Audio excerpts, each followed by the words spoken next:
নমস্কার কৃষক বন্ধুরা, কৃষিবিদ চ্যানেলে আপনাদের আরও একবার স্বাগত জানান। কৃষক বন্ধুরা, আপনাদের অনুরোধে বোরো ধানের পরিচর্যার ওপর আরও একটি তথ্যমূলক ভিডিও নিয়ে আমরা উপস্থিত হয়েছি। আজকের ভিডিওতে আপনাদের জানাবো বোরো ধানের শেষ চাপানে আপনারা কী কী সার প্রয়োগ করবেন, ধানের কাইশ থোর আসার পরে এবং শীষ আসার আগে কী কী পরিচর্যা নেবেন, ধানের ফুল আসার পর কোনো রকম সার, ওষুধ বা প্লান্ট গ্রোথ রেগুলেটর ব্যবহার করা যাবে কিনা সেই সমস্ত বিষয়ে। আপনারা যারা বোরো ধানের ওপর আমাদের আগের ভিডিওটি এখনও দেখেননি, এই ভিডিওর আই বাটনে কিংবা ডেসক্রিপশন বক্সের লিঙ্ক দেওয়া রইল, ওইখান থেকে ভিডিওটি দেখে আসতে পারেন। 6000-এরও বেশি ফার্মার বা কৃষক ওই ভিডিওটি দেখে উপকৃত হয়েছে, আপনারাও দেখে আসুন। তো চলুন দেরি না করে আজকের ভিডিওটি শুরু করি। কৃষক বন্ধুরা, আপনাদের এর আগেও ভিডিওতে জানিয়েছি যে ধানের ফলন কেমন হবে সেটা পুরোটাই নির্ভর করবে আপনার সার ব্যবস্থাপনা ও অন্যান্য পরিচর্যার ওপর। তাই ঠিক সময় মতো আপনাদের কিন্তু চাপান সারগুলো প্রয়োগ করতে হবে। আশা করছি আপনাদের প্রায় সকলেরই বোরো ধানে প্রথম চাপান সার প্রয়োগ করা হয়ে গেছে। কম বেশি অনেকেরই ধানের বয়স 35 দিনের বেশি হয়ে গেছে। আর কিছুদিনের মধ্যে অর্থাৎ রোয়ার 42 থেকে 45 দিনের মধ্যেও কিন্তু আপনাদের দ্বিতীয় চাপান সার প্রয়োগ করে দিতে হবে। এবার একটা দুটো দিন এদিক সেদিক হতেই পারে, তবে 50 দিনের বেশি দেরি না করলেই ভালো হবে। এবার প্রশ্ন হচ্ছে, দ্বিতীয় চাপানে আপনারা কী কী সার প্রয়োগ করবেন।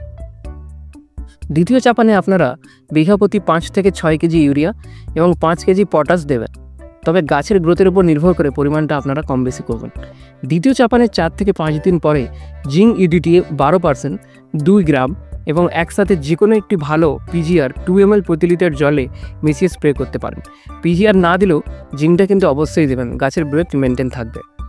এই 45 থেকে 50 দিনের মধ্যে আপনাদের যা সার, অনুখাদ্য, পিজিআর দেবার তা কিন্তু দিয়ে দিতে হবে, কারণ এই সময়টা হচ্ছে গাছের বৃদ্ধি দশা, যাকে আমরা বলি অঙ্গজ পর্ব বা ভেজিটেটিভ ফেজ। এরপরে শুরু হবে গাছের জনন পর্ব বা রিপ্রোডাক্টিভ ফেজ।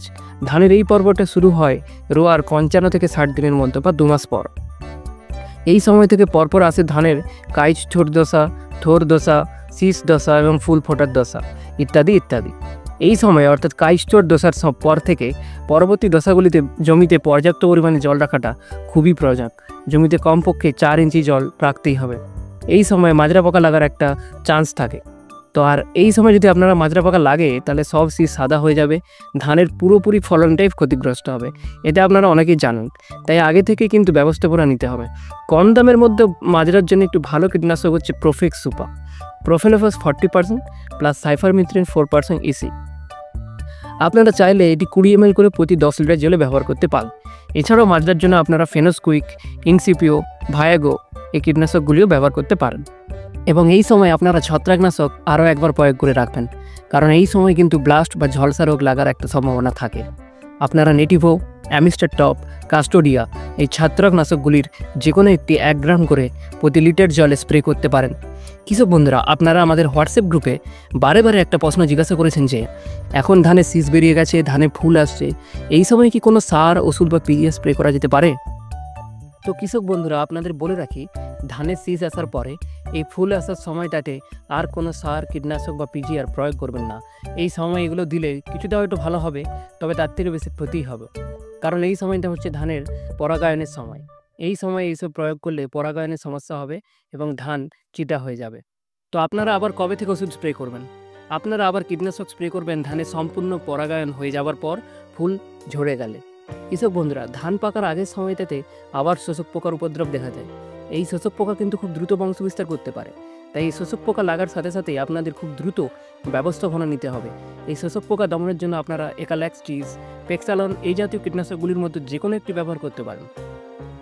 আপনারা যদি এইভাবে প্রথম থেকে শেষ পর্যন্ত পরিচর্যা করেন তাহলে ভালো ফলন পাবেনই পাবেন। কৃষক বন্ধুরা, আপনাদের জন্য একটি বিশেষ ঘোষণা। আপনাদের সুবিধার্থে আমরা একটি হোয়াটসঅ্যাপ গ্রুপ চালু করেছি, যেখানে আপনারা সরাসরি কৃষি সংক্রান্ত যে কোনো সমস্যার সমাধান পাবেন আমাদের কাছ থেকে। আপনারা যদি এই গ্রুপে যুক্ত হতে চান তাহলে ডেসক্রিপশন বক্সে লিঙ্ক দেওয়া রইল, ওই লিঙ্ক থেকে সরাসরি আমাদের হোয়াটসঅ্যাপ গ্রুপে যুক্ত হতে পারবেন। আজকের জন্য এতটুকুই। আশা করছি ভিডিওটি আপনাদের কাজে আসবে। ভিডিওটা যদি আপনাদের ভালো লেগে থাকে লাইক করবেন এবং অন্যান্য কৃষক বন্ধুদের সাথে ভিডিওটি শেয়ার করবেন। আর হ্যাঁ, আমাদের চ্যানেলটিকে সাবস্ক্রাইব করতে ভুলবেন না কিন্তু। কৃষিবিদ, আপনার সমস্যা আমাদের সমাধান। ধন্যবাদ।